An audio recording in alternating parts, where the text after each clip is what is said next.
Sadanandan മാസ്റ്റർക്ക് Rajya Sabha MP സ്ഥാനം നൽകിയത് അനുചിതമല്ലേ?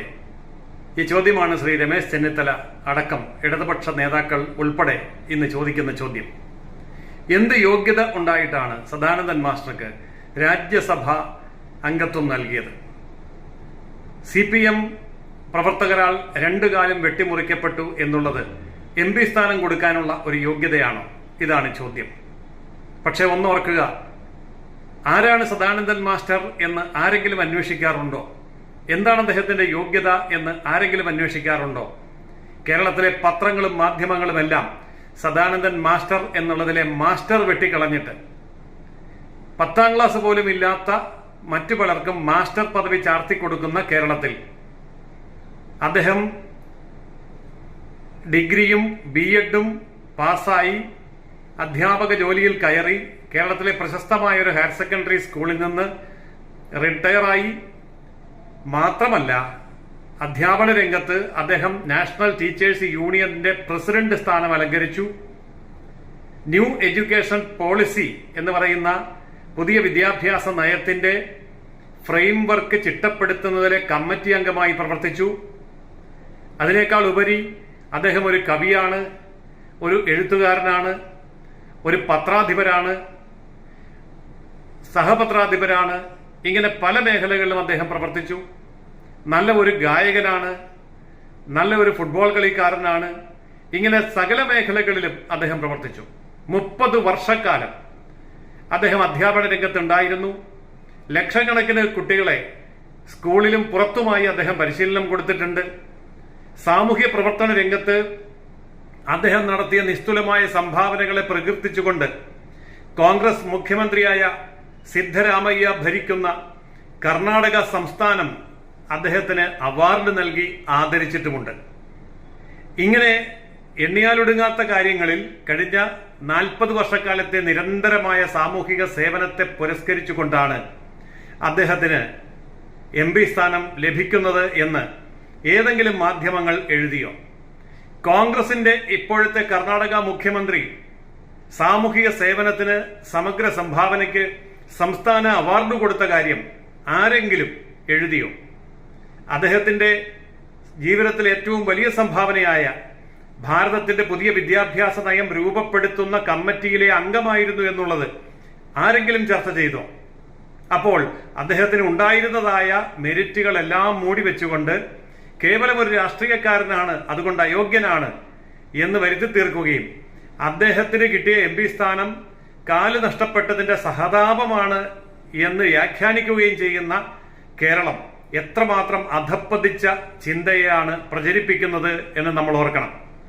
മാത്രമല്ല, അദ്ദേഹത്തിന്റെ പ്രസിദ്ധിയെ സംബന്ധിച്ചിടത്തോളം സാങ്കേതികമായ ചില കാര്യങ്ങൾ ചിലർ ഉന്നയിക്കുന്നുണ്ട്. രാഷ്ട്രപതി ഒരാളെ നാമനിർദ്ദേശം ചെയ്യണമെങ്കിൽ അദ്ദേഹം ശാസ്ത്രം, കല, സാഹിത്യം, സാമൂഹിക സേവനം എന്നീ മേഖലകളിൽ പ്രവർത്തിച്ചയാളായിരിക്കണം എന്ന് നിയമം അനുശാസിക്കുന്നുണ്ട്, ഭരണഘടന പറയുന്നുണ്ട്. അതൊന്നും ഇദ്ദേഹത്തിനില്ല എന്നാണ് പറയുന്നത്.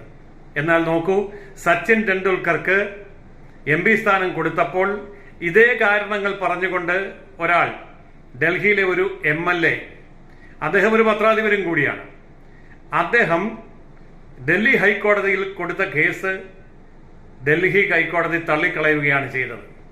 എന്നിട്ട് ഡൽഹി ഹൈക്കോടതി പറഞ്ഞു, ഭരണഘടനയിൽ പറയുന്ന ഈ 4 കാര്യങ്ങൾ എന്നുള്ളതിൽ ഉറച്ചു നിൽക്കുകയല്ല വേണ്ടത്. സമൂഹത്തിന് സംഭാവന ചെയ്തിട്ടുള്ള വ്യക്തി എന്നുള്ള നിലയിൽ സച്ചിൻ ടെണ്ടുൽക്കർക്ക് അദ്ദേഹത്തിന്റെ മേഖലയിൽ മികവ് തെളിയിച്ചതിന്റെ പേരിൽ കൊടുത്ത രാജ്യസഭാ MP സ്ഥാനം റദ്ദു ചെയ്യാനാവില്ല എന്ന് പറഞ്ഞുകൊണ്ട് ഹർജി തള്ളുകയാണ് ഉണ്ടായത്. ഇതൊക്കെ അറിയാവുന്നവരാണ് ഇപ്പോൾ കേവലം അദ്ദേഹത്തെ അപകീർത്തിപ്പെടുത്താൻ വേണ്ടി ഈ തരത്തിലുള്ള വാർത്തകൾ സൃഷ്ടിക്കുന്നത്. എന്നാൽ നമ്മൾ മനസ്സിലാക്കേണ്ട ഒരു കാര്യമുണ്ട്. ഈ രാജ്യത്തിന്റെ പരമോന്നതമായിട്ടുള്ള പദവിയിലിരിക്കുന്ന രാഷ്ട്രപതി ഇപ്രകാരം ഒരു MP സ്ഥാനത്തേക്ക് ഒരാളെ നോമിനേറ്റ് ചെയ്യുമ്പോൾ അദ്ദേഹത്തിന്റെ സംഭാവനകളെയും പൂർവ്വകാല ചരിത്രത്തെയും എല്ലാം വിശദമായി പഠിച്ചതിന് ശേഷം മാത്രമേ അത് ചെയ്യൂ എന്നുള്ളത്. എന്നാൽ കേവലം രാഷ്ട്രീയ അന്ധത ബാധിച്ച കമ്മ്യൂണിസ്റ്റുകാരും കോൺഗ്രസുകാരും, കമ്മ്യൂണിസ്റ്റോ കോൺഗ്രസോ അല്ലാത്ത ഒരാൾക്ക് ഇങ്ങനെ രാജ്യസഭാ MP സ്ഥാനം കിട്ടുന്നു, അതും CPM അക്രമത്തിൽ 2 കാലും നഷ്ടപ്പെട്ട ഒരാൾക്ക് രാജ്യസഭയിൽ എഴുന്നേറ്റ് നിന്ന് സംസാരിക്കാൻ അവസരം കിട്ടുന്നു എന്ന് വരുമ്പോൾ അത് പലർക്കും നാണക്കേടുണ്ടാക്കുന്ന വിഷയമാണ്.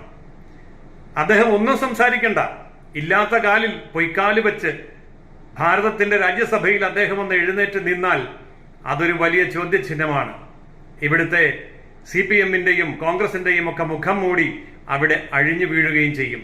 അതുകൊണ്ടാണ് ഇപ്പോൾ ഇവർ ഈ അങ്കലാപ്പിന്റെ പശ്ചാത്തലത്തിൽ ദുരാരോപണങ്ങൾ ഉയർത്തുന്നത് എന്ന് നാം കണ്ടറിയണം.